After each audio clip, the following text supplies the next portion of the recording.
सूत जी कहते हैं, ऋषियों, इस प्रकार ओंकार का वर्णन सुनने के पश्चात राजेंद्र मनु ने उस जलार्णव में स्थित मत्स्य रूपी देवेश विष्णु से पुनः इस प्रकार प्रश्न किया। मनु जी ने पूछा, प्रभु, ऋषियों के नाम, गोत्र, वंश, अवतार तथा प्रवरों की समता और विषमता, इन विषयों का विस्तार पूर्वक वर्णन कीजिए। स्वयंभुव मनवंतर में महादेव जी ने ऋषियों को शाप दिया था, अतः वैवस्वत मनवंतर में उनकी पुनः उत्पत्ति कैसे हुई, यह मुझे बतलाइए। साथ ही दक्ष प्रजापति की संतानों से उत्पन्न प्रजाओं का, ऋषियों के वंश का तथा भृगु वंश के विस्तार का वर्णन कीजिए। मत्स्य भगवान बोले, राजन, अब मैं पूर्व काल में वैवस्वत मनवंतर के प्राप्त होने पर जो परमेष्ठो ब्रह्मा थे, उनका चरित्र बतला रहा हूँ। महादेव जी के शाप से अपने शरीर का परित्याग कर ऋषिगण महात्मा ब्रह्मा द्वारा अग्नि से उत्पन्न हुए। उसी अग्नि से परम तेजस्वी तपोनिधि भृगु उत्पन्न हुए। अंगालों से अंगिरा, शिखाओं से अनि और किरणों से महातपस्वी मरीचि उत्पन्न हुए। केशों से कपिश रंग वाले महातपस्वी पुलस्त्य प्रकट हुए। तत्पश्चात लंबे केशों से महातपस्वी पुलह ने जन्म लिया। अग्नि को दीप्ति से तपोनिधि वशिष्ठ उत्पन्न हुए। महर्षि भृगु ने पुलोमा ऋषि की दिव्य पुत्री को भार्या रूप में ग्रहण किया। इन्हीं 195, 203 अध्यायों पर आभूत है। वैसे संहिता 7 अंड में भी इस पर विस्तृत विचार है। उस पत्नी से उनके यज्ञ करने वाले 12 देवतुल्य पुत्र उत्पन्न हुए। उनके नाम है भुवन,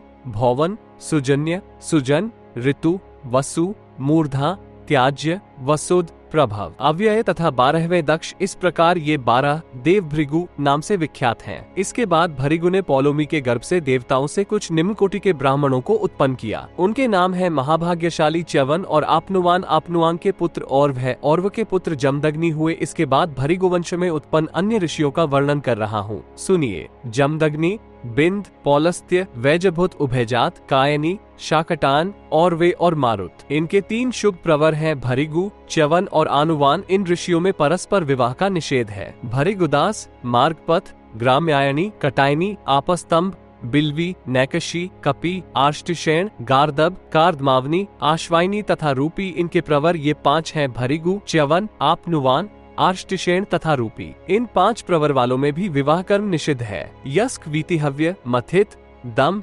जयवंत्यानी, मौज, पिली, चली, भागिल, भागवती, कौशापी, काश्यपी, बालपी, श्रमदागैपी, सौर, तिथि, गागिय, जाबाली, पौष्णायन और रामोद। इन वंशों में ये प्रवर हैं। भृगु, वीतिहव्य, रेव्स और वैवस। इनमें भी परस्पर विवाह नहीं होते। शालायानी, शाकटाक्ष, मैत्रेय, खांडव, द्रोणायन, रोकमायनी, आपिशी, आधिकार्यान और हसजिन्ह, इनके प्रवर इन ऋषियों के हैं। भृगु, वध्यश्व और दिवोदास, इनमें भी परस्पर विवाह निषिद्ध है। राजन, एकान, यज्ञपति, मत्स्यगंध, प्रत्यह सौरी, ओधी, कार्दमायानी, ग्रीष्मद और महर्षि सनक, इन वंशों के 2 ऋषियों के प्रवर हैं। भृगु तथा ग्रीष्मद। इन वंशों में भी परस्पर विवाह निषिद्ध है। राजन, इस प्रकार मैंने आपसे भृगु वंश में उत्पन्न महानुभाव गोत्र प्रवर्तक ऋषियों का वर्णन कर दिया। इनके नामों का कीर्तन करने से प्राणी सभी पापों से छुटकारा पा जाता है।